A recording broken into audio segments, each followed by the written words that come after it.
Lors d'un dîner de famille, elle a déclaré « Mon ex fera toujours partie de ma vie. Si ça ne te plaît pas, ne m'épouse pas », tout le monde m'a regardé. J'ai simplement dit « D'accord ». La semaine suivante, les invitations étaient annulées, et elle réalisa que le mariage l'était aussi. Tout a culminé lors d'un dîner dominical. L'une de ces réunions de famille tendues avant le mariage, où deux clans qui n'ont rien en commun sont contraints de faire semblant d'être sur le point de s'unir pour la vie. Mes parents, un couple discret et traditionnel marié depuis 40 ans, étaient d'un côté de la table. De l'autre côté se trouvaient les parents de ma fiancée, Chloé. Un couple de thérapeutes à la retraite qui parlait dans un langage de psychologie populaire et croyait que chaque limite n'était qu'une suggestion. Et au milieu de tout cela se trouvait Léo. Léo était l'ex-petit ami de Chloé. Mais à l'entendre, elle et sa famille, il était plus comme un frère spirituel, une partie essentielle de son écosystème personnel. Il était à chaque fête, chaque anniversaire, chaque dîner. Il avait une clé de la maison de ses parents. Il était le fantôme suffisant et constant au festin de notre relation. J'avais clairement fait connaître mes sentiments à son sujet dès le début. Je ne suis pas un homme jaloux, mais je crois aux limites. Je crois qu'une relation passée devrait être du passé, pas assise à votre table de dîner en faisant des blagues complices avec votre future femme. Mes objections étaient toujours accueillies par la même leçon condescendante de Chloé et de ses parents sur mes tendances masculines possessives et mon incapacité à embrasser un concept de famille plus fluide et moderne. Ils traitaient mes valeurs traditionnelles comme un défaut de caractère charmant mais finalement primitif. J'ai accepté, non pas parce que j'étais un faible, mais parce que je jouais le long terme. Je voulais voir jusqu'où elle irait.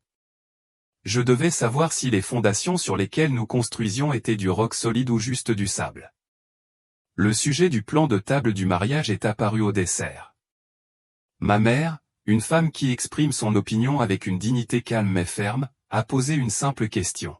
« Chloé, ma chérie, commença-t-elle en regardant l'ébauche du plan. Je vois que tu as placé Léo à la table principale de la famille, à côté de ta tante. Je me demandais simplement si c'était le meilleur endroit pour lui. Peut-être qu'une des tables d'amis serait plus appropriée. » L'atmosphère dans la pièce est instantanément passée de froide à glaciale. La mère de Chloé a posé sa fourchette avec un cliquetis.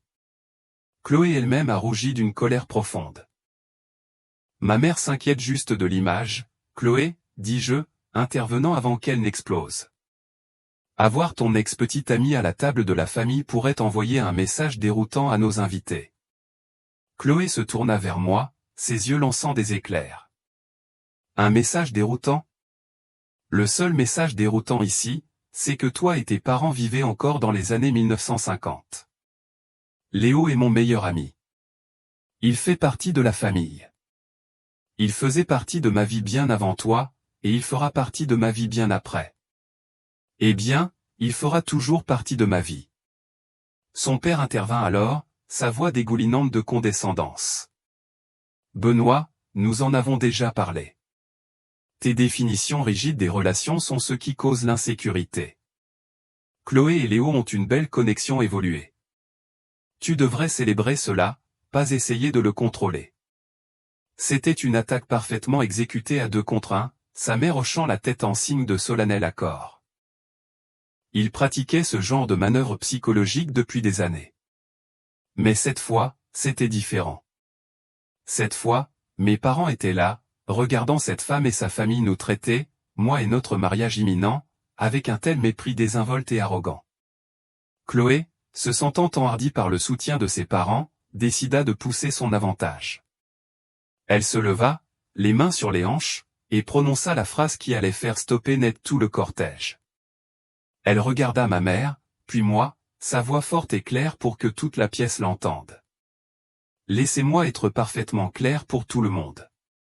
Mon ex fera toujours partie de ma vie. Il sera à notre mariage. Il sera au baptême de nos enfants. Il sera à nos fêtes. C'est un fait non négociable. Si ça ne vous plaît pas, alors ne m'épousez pas, l'ultimatum plana dans le silence de la pièce. C'était une déclaration de guerre. Tout le monde me regardait, attendant ma réaction. Il s'attendait à ce que je discute, que je supplie, que je cède, comme je l'avais fait tant de fois auparavant, juste pour maintenir la paix. Chloé avait un air suffisant et triomphant. Elle pensait m'avoir piégé. Je ne dis pas un mot pendant une minute entière. Je la regardais, debout dans toute son arrogance provocante. Je regardais ses parents complices, hochant la tête en signe d'approbation. Je regardais mes propres parents, leur visage mêlant choc et dignité tranquille. Et puis je la regardais de nouveau. Le jeu de longue haleine était terminé. Elle venait de me montrer les résultats du dernier test de stress, et la structure était condamnée. Je fis un lent et délibéré hochement de tête. D'accord, dis-je. Le mot était si silencieux, si dénué d'émotion qu'il sembla la dérouter. D'accord, répéta-t-elle, sur un ton moqueur. D'accord, tu vas te tenir à carreau. D'accord, tu vas arrêter d'être un enfant jaloux. Non, dis-je en me levant de table. Je pliai ma serviette et la posai sur mon assiette. D'accord, je ne t'épouserai pas, je me tournai vers mes parents. Maman, papa, on s'en va. Et sans un autre regard pour Chloé ou sa famille stupéfaite et muette, nous sortîmes tous les trois de la maison et de leur vie. Première mise à jour. Le trajet en voiture jusqu'à la maison avec mes parents fut silencieux pendant les 10 premières minutes. Mon père conduisait, les yeux fixés sur la route, les mains serrant le volant. Ma mère regardait par la fenêtre. Je pense qu'ils attendaient que je craque, que je montre un signe de regret ou de chagrin, mais je ne ressentais rien d'autre qu'un profond, presque surréaliste, sentiment de paix. Le poids d'une parade de 5 ans venait d'être soulevé de mes épaules. Finalement, mon père parla, sa voix basse et posée. « Es-tu sûr de ton choix, mon fils ? » « Je n'ai jamais été aussi sûr de quoi que ce soit dans ma vie, » répondis-je. Ma mère se retourna du siège passager. Il n'y avait pas de larmes dans ses yeux, juste une fierté tranquille et féroce. « Bien, dit-elle. Ce n'était pas la bonne pour toi. Nous attendions juste que tu le réalises. Quand je suis rentré chez moi, la maison que j'avais achetée, celle où Chloé vivait depuis 2 ans, mon téléphone était une zone de guerre. Des dizaines d'appels manqués, un flot de messages de Chloé, de ses parents, de ses amis, même de Léo lui-même. Ils allaient de furieux à confus en passant par suppliants. « Chloé, qu'est-ce que c'était ? Tu es partie comme ça ? Tu ne peux pas être sérieuse. La mère de Chloé, Benoît, tu as profondément blessé notre fille. Tu dois revenir et t'excuser immédiatement. Léo, mec, c'est quoi ton problème ? Tu dramatises tout. » Ils étaient tous sous la même illusion que c'était une crise de colère, un accès momentané de vexation qui pourrait être arrangé avec quelques conférences condescendantes et des non-excuses. Ils n'avaient pas encore saisi la finalité du mot « d'accord ». Je n'ai répondu à aucun d'eux. Au lieu de cela, j'ai passé un seul appel. C'était à notre organisatrice de mariage, une femme nommée Cynthia, une professionnelle accomplie. « Cynthia, dis-je. C'est Benoît. Il y a eu un changement de plan. Le mariage est annulé définitivement. » Il y eut un silence stupéfait à l'autre bout du fil. « Quoi, Benoît ? Les invitations doivent être envoyées demain matin. J'ai besoin que vous arrêtiez ça immédiatement, dis-je. N'envoyez pas une seule invitation. Quant au reste, j'ai besoin que vous commenciez le processus d'annulation pour tous les fournisseurs. Ma fiancée et sa famille seront votre point de contact pour toutes les questions financières à venir. Ce sont elles qui géraient les paiements, elles devront donc gérer les remboursements et les frais d'annulation. C'était une partie cruciale de ma stratégie. Je n'avais pas payé le mariage. Son père avait tenu à ce que tout le monde soit au courant de ce fait. Désormais, le fardeau financier de défaire un événement colossal à 6 chiffres était son problème, pas le mien. Le lendemain matin, la véritable onde de choc a frappé. Cynthia, faisant son travail avec une efficacité impitoyable, a commencé à passer les appels. Le premier, bien sûr, fut aux parents de Chloé. J'aurais payé 1000 € pour être une mouche sur le mur pendant cette conversation. Le traiteur, le fleuriste, le groupe, le lieu. Chaque appel était un nouveau clou dans le cercueil de leur grand événement social. Un autre acompte non remboursable colossal perdu. Le père de Chloé m'a appelé, sa voix un rugissement étranglé. Que as-tu fait? Sais-tu combien d'argent nous perdons? Tu ne peux pas simplement faire ça. Je n'ai rien fait, dis-je, ma voix calme. J'ai juste accepté les conditions de ta fille. Elle m'a donné un ultimatum. Accepter son ex-petite amie comme un élément permanent de notre mariage ou ne pas l'épouser. J'ai choisi cette dernière option. J'ai respecté sa limite. Les conséquences de ce choix sont maintenant à toi de gérer. Il a commencé à balbutier des menaces d'avocat, de poursuites et de rupture de promesses. Rupture de promesses? J'ai ri, un son froid et vide. Tu étais là, Richard. Tu l'as entendu. Tu as une douzaine de témoins qui l'ont entendu prononcer un ultimatum lors d'un dîner de famille. Elle a conditionné la poursuite de notre mariage, et j'ai simplement refusé les conditions. Il n'y a pas de procès. Il n'y a que la facture pour une fête que vous n'organisez plus. J'ai raccroché. La personne suivante à apparaître fut Chloé elle-même. Elle s'est présentée chez moi cet après-midi-là, utilisant sa clé pour entrer. Elle me trouva dans le salon, entouré de cartons vides. J'étais en train d'emballer ses affaires.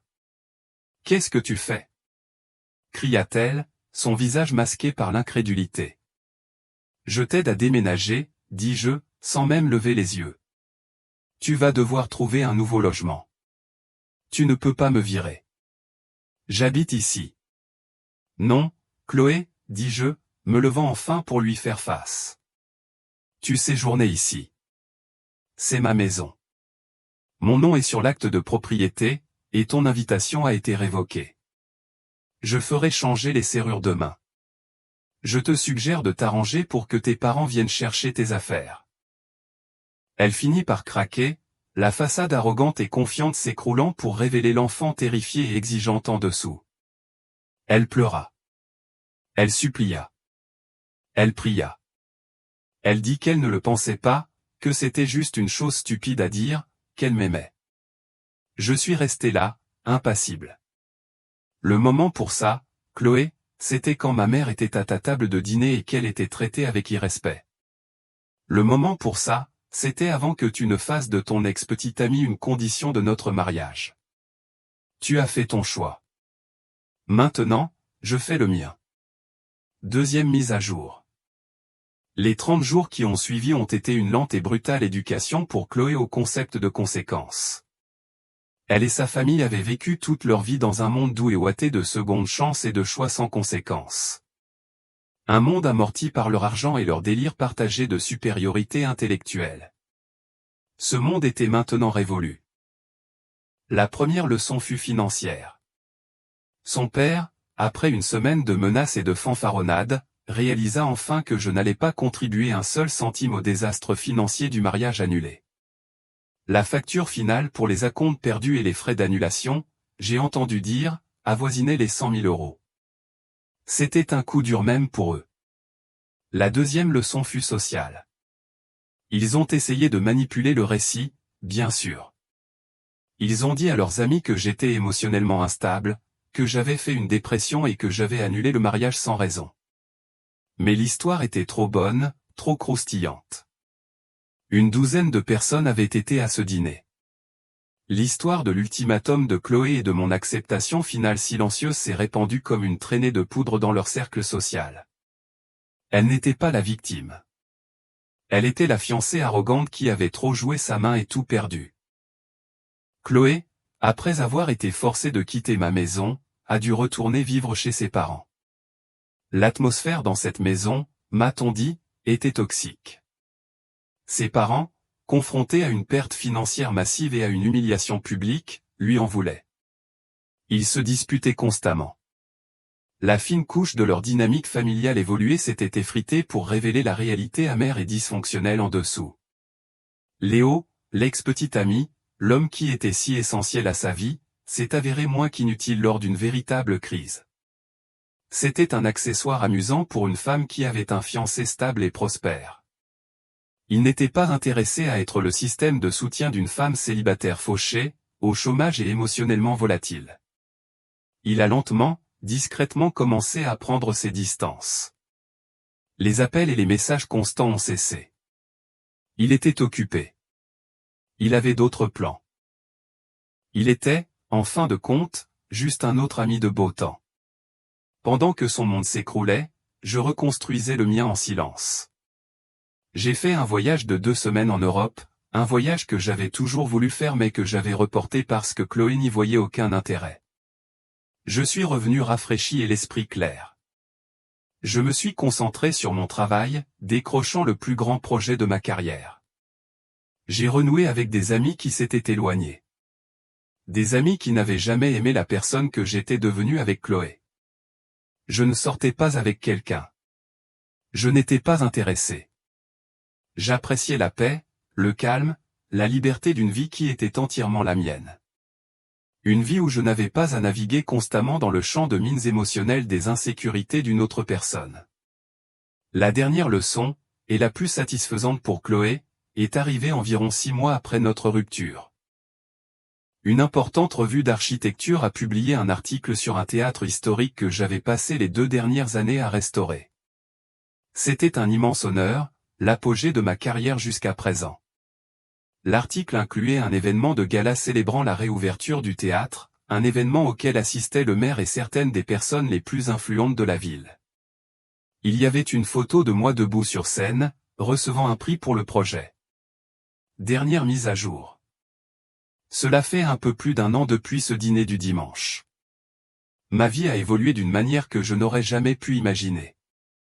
Mon entreprise a grandi et le succès du projet du théâtre m'a ouvert des portes dont j'ignorais l'existence. J'ai vendu mon ancienne maison et acheté un magnifique loft en centre-ville, un endroit qui me ressemble entièrement. Tout en lignes épurées, briques apparentes et acier industriel. J'ai recommencé à sortir il y a environ 6 mois. Elle s'appelle Sarah. Elle est médecin. Elle est gentille. Elle est brillante, et elle a une colonne vertébrale en acier. Sa famille est merveilleuse, un clan italien bruyant et aimant qui m'a accueilli à bras ouverts et avec trop de pâtes. Son passé est son passé, et mon passé est le mien.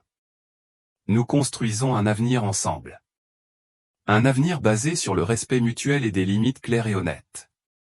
Je n'avais ni vu ni parlé à Chloé depuis plus d'1 an. Je l'avais bloquée, elle et toute sa famille, sur toutes les plateformes. Mais j'ai eu des nouvelles par le biais de connaissances mutuelles. Ses parents avaient été contraints de vendre leur grande maison et de déménager dans un appartement. Le coût financier du mariage, combiné à d'autres projets financiers créatifs de son père qui avaient mal tourné, les avait anéantis. Chloé vivait toujours avec eux. Elle avait essayé de lancer une carrière de coach de vie, mais sans mon argent pour financer le site web et le marketing, elle n'avait pas réussi à décoller. Elle travaillait à temps partiel dans une boutique haut de gamme, un emploi qu'elle détestait apparemment. Léo était complètement hors de la photo. Il s'était fiancé à une autre femme, et lui et sa nouvelle fiancée avaient très clairement fait savoir que Chloé ne faisait pas partie de leur famille moderne et fluide. La dernière rencontre inattendue a eu lieu le mois dernier. J'étais à une vente aux enchères caritatives avec Sarah. Nous enchérissions sur une œuvre d'art, riant et passant un bon moment. J'ai regardé à travers la foule et je l'ai vue.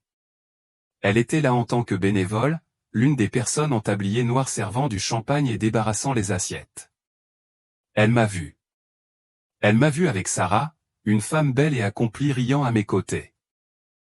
Elle m'a vu l'air heureux, détendu, et complètement indifférent à son existence.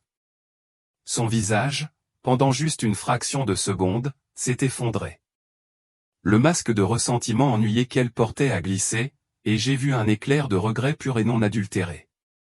Elle s'est retournée et a disparu dans la cuisine avant que je ne puisse même enregistrer complètement le moment.